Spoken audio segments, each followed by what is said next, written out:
Hello guys, welcome to Crick 360.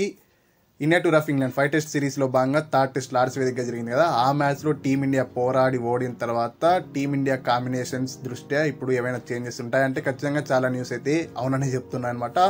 అందులో భాగంగా ఇప్పుడు బ్యాటింగ్ విషయానికి వచ్చేస్తే అండర్ ద స్కానర్ ఎవరైనా వస్తారంటే అది ఖచ్చితంగా ఇన్స్పిరేషనల్ జర్నీ చేసి ఒక దశాబ్దం ఆల్మోస్ట్ తర్వాత రీఎంట్రీ ఇచ్చిన కరుణ్ నాయర్ అనమాట. ఎందుకంటే అతని యొక్క పూర్ పర్ఫార్మెన్సెస్ అయితే మనం చెప్పుకోవాలన్నమాట ఇప్పుడున్న ప్రస్తుతానికి కాంపిటేటివ్ క్రికెట్లో. సో ఖచ్చితంగా అతని ప్లేస్లో సాయి సుదర్శన్ కూడా 4th టెస్ట్లో మరీ రాబోతున్నాడని కూడా మనకు కొన్ని న్యూస్ అయితే వస్తున్నాయి అనమాట. సో ఈ వీడియో యొక్క ఉద్దేశం కూడా అదే. First Karun Nair last 3 test మ్యాచెస్లో ఎలా పర్ఫామ్ చేశాడు, ఆ తర్వాత వచ్చేసి కరుణ్ నాయర్ 4th టెస్ట్కి కొనసాగే అవకాశాలు ఎలా ఉన్నాయి, ఆ తర్వాత కొనసాగిపోవడానికి అవకాశాలు ఎలా ఉన్నాయి అనేది ఈ వీడియో యొక్క మెయిన్ థీమ్ అయితే. సో వీడియో అయితే చివరి దాకా చూడండి. చివరిలో కరుణ్ నాయర్ టీమిండియాలో ప్లేయింగ్ లెవెల్లో 4th టెస్ట్ ఉంటే బాగుంటుందా లేకపోతే కనుక బాగుంటుందా అనేది ఖచ్చితంగా కింద కామెంట్లో తెలియండి. ఇక ఫస్ట్ వచ్చేసి కరుణ్ నాయర్ లాస్ట్ 3 టెస్ట్ మ్యాచెస్లో ఎలా పర్ఫామ్ చేశాడంటే అతని ప్లేస్ కూడా ఎక్కడ ఆడిచ్చారో చూద్దాం మనం. ఫస్ట్ టెస్ట్లో చూసుకుంటే కనుక అతన్ని నెంబర్ 6లో ఏమో ఆడిచ్చారు కదా ఆల్మోస్ట్. అప్పుడైతే ఫస్ట్ మ్యాచ్లో ఫస్ట్ ఇన్నింగ్స్లో డక్అవుట్గా తిరిగాడు. ఆ తర్వాత వచ్చేసి ఒక 20 రన్స్ అయితే స్కోర్ చేశాడు అనమాట, 20 పరుగులు. ఆ తర్వాత సెకండ్ టెస్ట్లో చూసుకుంటే కనుక అతనికి స్టార్ట్స్ అయితే బాగా వచ్చాయి.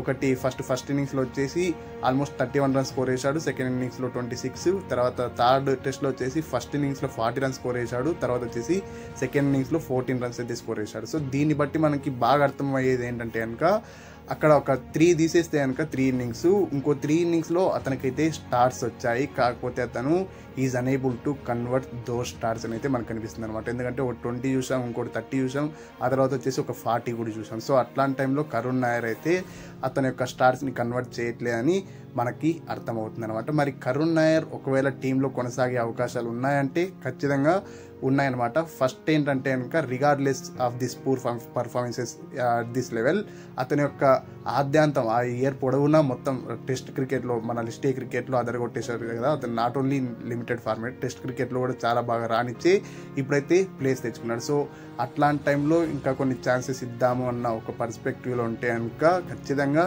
ఎక్స్పీరియన్స్ కూడా చాలా ఎక్స్పీరియన్స్ అతనైతే టీంలోకి తీసుకొస్తాడు కాబట్టి కరుణ్ నాయర్ని ఉంచి అవకాశం అయితే ఉంటుందన్నమాట. ఎందుకంటే స్టార్ట్స్ వస్తున్నాయి, అతనైతే మరీ పూర్గా అయితే పర్ఫామ్ చేయలేదు కాబట్టి.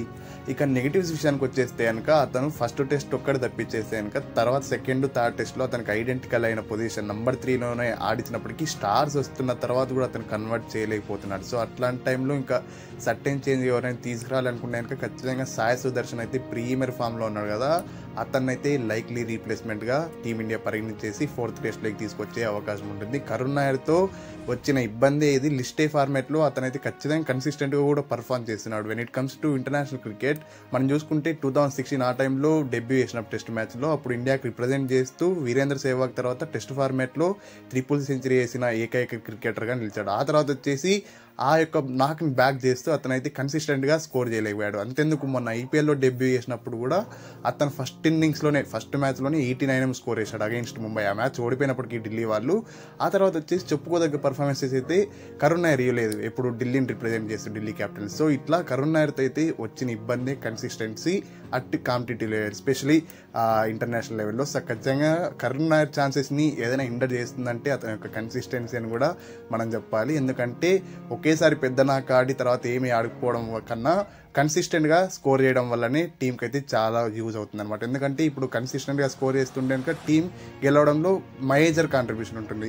వెన్ ఇట్ కమ్స్ టు ఇప్పుడు ఒకవేళ పెద్ద నాకు ఒకటేసారి ఆడేస్తే ఒకసారి ఒక మ్యాచ్ గెలిపించిన కాంట్రిబ్యూషన్ మాత్రమే ఉంటుంది, మనకు అది కాదు. కంటిన్యూస్గా కన్సిస్టెంట్గా కాంట్రిబ్యూషన్స్ కావాలి కాబట్టి కరుణ్ నాయర్ అయితే ఇట్లా అవకాశం కోల్పోయే అవకాశం ఉంటుందన్నమాట. ఒకవేళ ఇట్లా ఇన్కన్సిస్టెంట్గా ఉంటే కనుక 4th టెస్ట్లో ఇట్లా ఒకవేళ సాయి సుదర్శన్ తీసుకురావాలంటే కనుక ఇతని యొక్క ఛాన్సెస్ని అయితే ఇన్కన్సిస్టెన్సీ ఖచ్చితంగా హిండర్ చేస్తుందని కూడా మనం చెప్పచ్చు అనమాట. మరి నా యొక్క అభిప్రాయం ఏంటి అంటే కనుక కరుణ్ నాయర్కి అయితే ఈ యొక్క టెస్ట్ సిరీస్ అంతా పర్ఫార్మెన్సెస్ బేస్ చేసుకోకున్నట్టు అతనికైతే అవకాశాలు ఇస్తారని చూస్తున్నాను నేనైతే. ఇచ్చిన తర్వాత కూడా ఇప్పుడు ఏదో అయినా ఒక సెంచరీ ఆర్ ఒక పెద్ద నాకు ఈ 2 టెస్టులో కనుక రాకపోతే కనుక that could be the cut and down for his international career అని చెప్పాలి. ఇంకా తర్వాత రీఎంట్రీ ఇవ్వడానికి కూడా అవకాశం ఉండదేమో అని కూడా నాకైతే అనిపిస్తుంది. ఇంకా చివరిగా కన్క్లూజన్ ఏం చెప్పాలనుకున్నానైతే 4th టెస్ట్కి అతనికి ఛాన్సెస్ అయితే 50-50 అని చెప్పాలన్నమాట. మరి మీకేమనిపిస్తుంది కింద కామెంట్లో తెలియండి. ఇది ఈ వీడియో అయితే తర్వాత నెక్స్ట్ వీడియోలో కలుసుకుందాం. అంతవరకు సెలవు. Thank you so much for watching.